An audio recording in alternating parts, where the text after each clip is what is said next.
Hello again, and welcome back to the composition vlog. I think it's been about 3 weeks since I last did one of these, and there's been a lot going on in that period.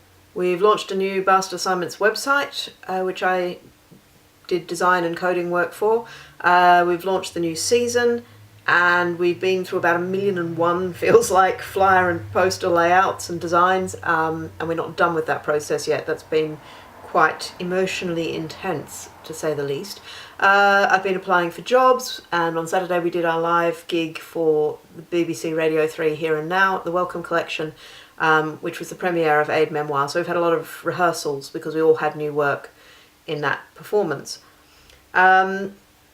Yeah, so there's been a lot going on. Felt pulled in about 16 million different directions. I'm going to try and keep this fairly simple though, because otherwise it's all going to be nuts. So I'll start with Aides Memoire. Obviously it's finished, yay. Of course, finished is a relative state of mind, and there's always things one wants to change or tweak. Overall, I'm pleased with how it turned out. You can hear the performance on iPlayer for the next 27 days, I think. I'm not quite sure what date that is. Yeah, and plus, of course, the pieces by the other Bastard Assignments guys. Josh Spear, Edward Henderson and Tim Cape, all of which are, of course, fantastic. Go and listen. Yeah, so basically it's been through a lot of back and forth, this piece, in the last few weeks. There've been a lot of sort of trying to expand it and then bringing it back in and then moving in a different direction, then bringing it back. It's been quite frustrating, to be honest. I think I ended up simplifying the tape part quite a bit. I really wanted to include different types of recordings. I tested out a bunch of stuff. I tested out some rehearsal recordings. I tested out some sounds of a bathtub I recorded in the Cotswolds. I had the sound of an engine from the Kent County Fair, and all sorts of different sounds that I had. And what I found though was that trying to add in this other type of content made it really unclear. And then this central section where everything goes quiet, it's just the cameras. And I'd introduced this little bit of text which I'd thought of in terms of thinking of postcards as also being memory capturers as well as cameras and field recorders. And so the text is "Wish you were here." But once I had these other sounds in, that didn't make any sense. So rather than chuck that out and have to rethink that entire central section, because I was quite pleased with where that was ending up, I cut back the content matter, and now they're all related to travel. So at least there's a context for that. It feels a little simplistic to me, but at the same time, I think structurally it makes more sense. Yeah, I think I need to probably think a bit further about this and see if I'm still comfortable with that, or if there's some other way of dealing with it when we start to take this into live performances, which we are talking about doing. With the "Wish You Were Here's, I came up with this idea that we could muffle the sound by holding postcards up to our mouth, so you do it like, "Wish you were here, wish you were here," which I still quite like the idea of, but in the end that only survived for a couple of days, that idea. Mostly because of the logistics. If you're holding a camera and you've got a phone behind you you've got to switch to, and you've got a score and you've got a microphone just here, it's quite complex. And because they'd have to basically put the cameras down, or at least drop them around their necks and pick up the postcard and use the postcard and then put it down, the effect did not seem worth it. So that, yeah, just wasn't very practical. So I've ditched that. I might resuscitate it for another time, because I did quite like the sound when I did sort of recorded tests of that. I tried different ways of organising the recordings. I did lists of what I had and sort of started categorising them by location, by subject matter, and trying to get a trajectory going across the piece that would make some kind of logical sense. And I reorganised everything, and I did that, and I hated it, so I put it back to the random way it was before. I did, however, move the train from the end to be with the other train in the middle, so there's just like a longer train section, and the end is all bells. I found this recording I'd made at Castel Sant'Elmo in Naples, which is basically a big castle on top of a hill, and it was quite a windy day, but you can hear these bells in the background ringing out across the city, and so the bells are very, very quiet, and you can hear the wind. And my concern was that it wouldn't be loud enough, but actually it seems to be okay. So I'm quite glad it's a better ending, I think, than the train.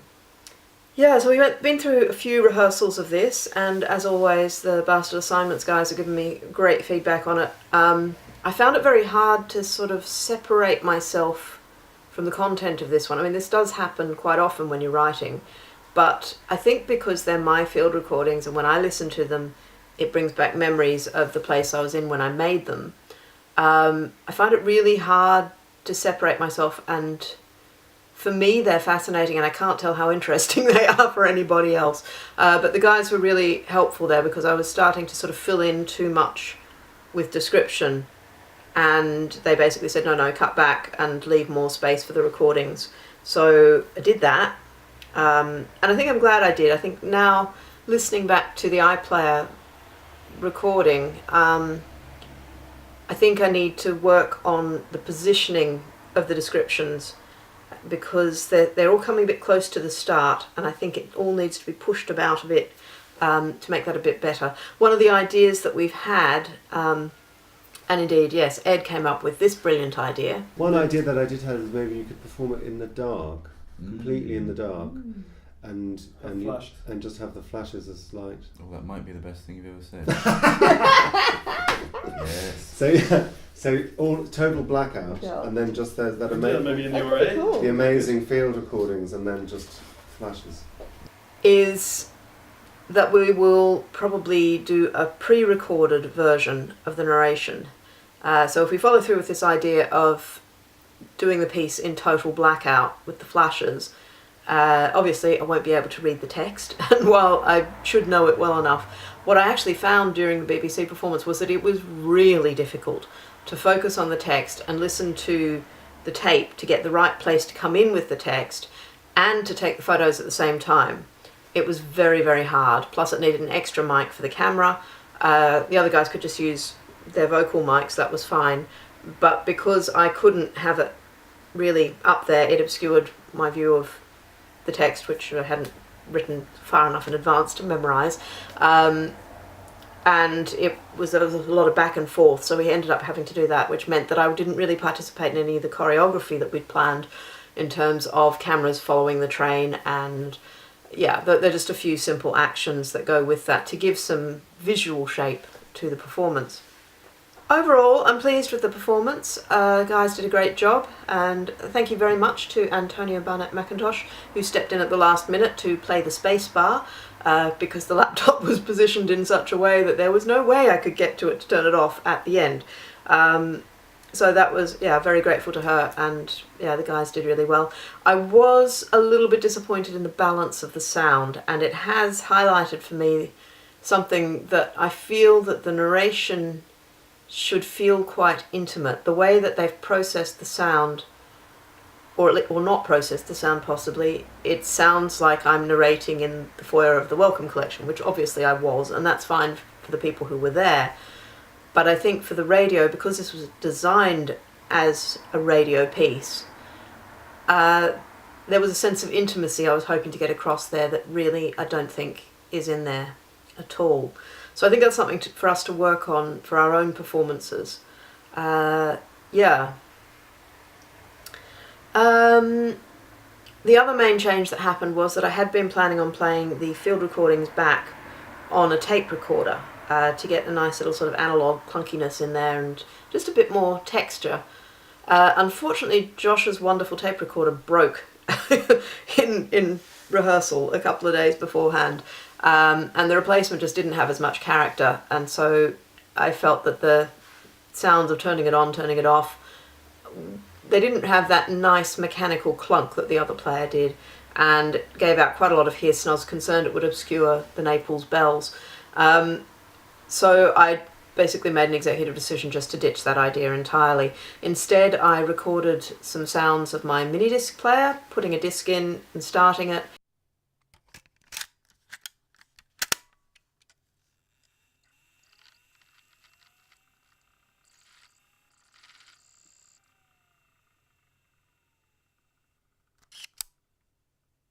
and then stopping it and ejecting.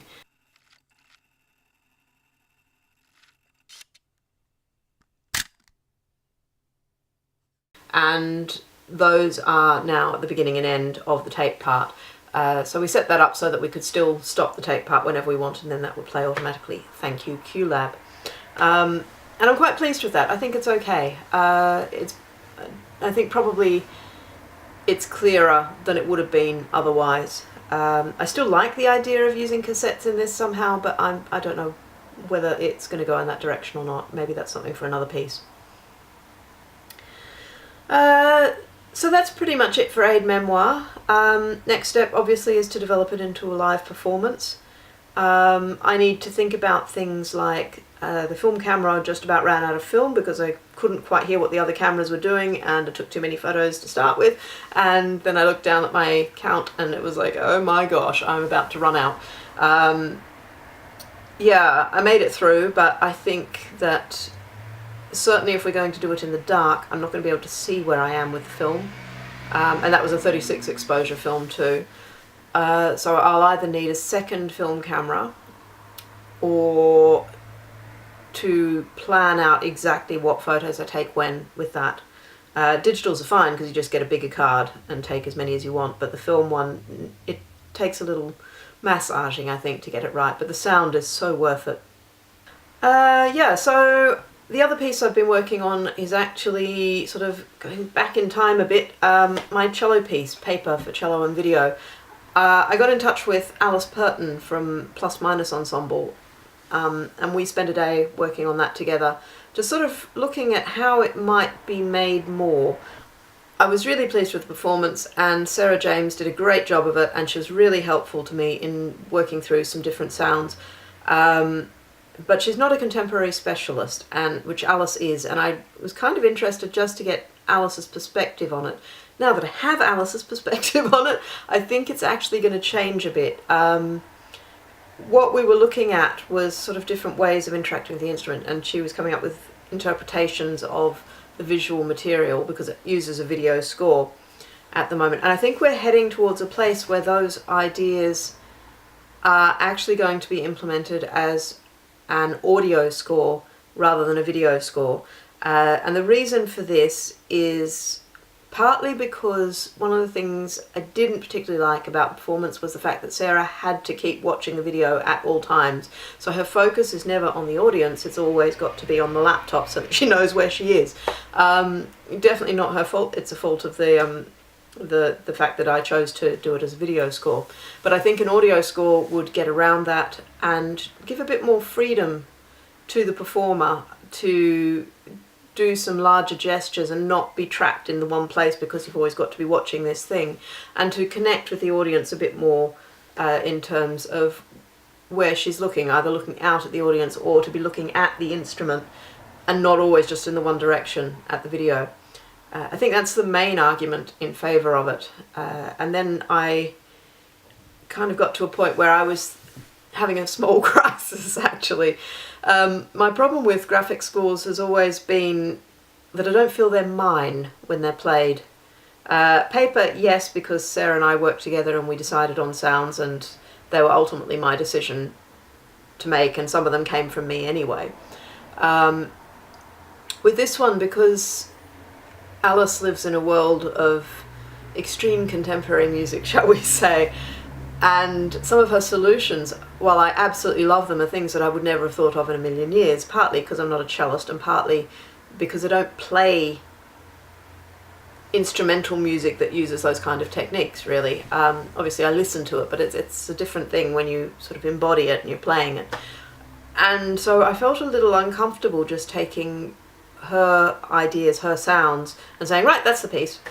And so I was then thinking, well, maybe the audio description should be descriptions of the visuals in the video, and then that leaves it open for any other potential performers to make up their own sounds. But actually I think I'm coming back to a point where I like Alice's sounds so much. I think they're so strong, and as a physical presence on the stage, I think her solutions are going to be really, really good in terms of presenting the performer as a necessary person and not just someone who's accompanying a video, that I think I need to change my thinking a bit and view this as working with Alice and her sounds is a way of increasing my vocabulary. And okay, they've started with her, but as I embrace them and say these are going into the piece, then they become my sounds, while obviously acknowledging her assistance with this. So that's been really quite an experience, and it's only just begun. Come November, December, I'm going to be doing some solid work on that and yeah, tweaking it, and then hopefully we'll find somewhere to perform this new version. Apart from those pieces, I've been doing quite a bit of drawing lately. This started out, I've been working on a series of drawings based on scribbles. This started out as a cathartic activity. Like I mentioned before, there's been quite a lot of stress this month. And so the first one was very much a case of, oh God, I just want to be doing something. I don't want to think about anything. I just want to be doing something. And yeah, so yeah, that one wasn't very good, but there was something kind of satisfying about it. And it's developing into a bit of a series, thinking about the space of the page and the quality of the materials, what type of paper I'm using, the hardness of the lead of the pencil, at what point does the pencil wear down and what happens there, what happens if I turn the paper over. There's been quite a few kind of iterations, and I'm quite enjoying these as a series, and I'm beginning to think that maybe there could be some kind of video piece in there. I'm not sure. I need to start playing around with filming some stuff and yeah, just thinking about what it might be, listening to the sounds and that kind of thing. But at the moment it's just experiments, and I'm really enjoying doing that. It's been so nice to be drawing again. As you know, I work in sketchbooks quite a lot, but I do find that I tend to think of the sketchbooks almost as finished works. I have a bit of trouble thinking of them as places to make a mess, because I have this book as my place to make a mess. So what I've been doing instead is to do the drawings on other pieces of paper and then just stick them in, so that I've got them sort of in the right place within my book and I don't have to feel precious about them, and I'm making notes about what I'm doing in each one. So if I did want to recreate it as a larger piece or develop that as a standalone thing, I could go back and do that. But at the moment it's just ideas, and yeah, working through that, so that's good. So coming up after all this, I'm going to be continuing on with the drawings. This week we've got a performance which is going to be a run of our Huddersfield set at the Royal Academy of Arts. They're doing a Manhattan loft party to celebrate their Jasper Johns exhibition, and they've asked us to come along and do a set. So we're doing an hour's performance, and that's going to be followed by an hour's worth of Bastard Assignments video work. It's going to be pretty special. Most of this stuff never makes it past Facebook, but we actually do quite a lot of it, and some of it's pretty good. So I don't know whether the Royal Academy is going to agree, but we're really glad to have a public forum for some of this stuff, and hopefully we'll get some feedback from somebody on it. That'd be really nice. So I've got to go over Community of Object again and come up with another bunch of boxes for the boys to do, because they've now done it twice. Yeah, twice. So this is their third time round, and I felt very much that the last time round the boxes that had been seen before had already gone stale. So it's a real challenge coming up with, there's going to be 10 boxes, so I need 10 fresh items, and then I'm going to need another 10 in the next month for Huddersfield. I was very tempted to just say, no, we're not going to do this week, but I think we need to, just to check the timing and to see what happens with that. Yeah, I'm not sure how we can deal with this. I think it's just a real issue with this piece, that it should not be reperformed by the same people. So I think that's about it. Thank you very much for watching. As always, if you have any questions or comments, please leave a comment below. If you have any suggestions for boxes for Community of Objects, please share. That would be great. And I'll see you in another couple of weeks. Thanks, bye.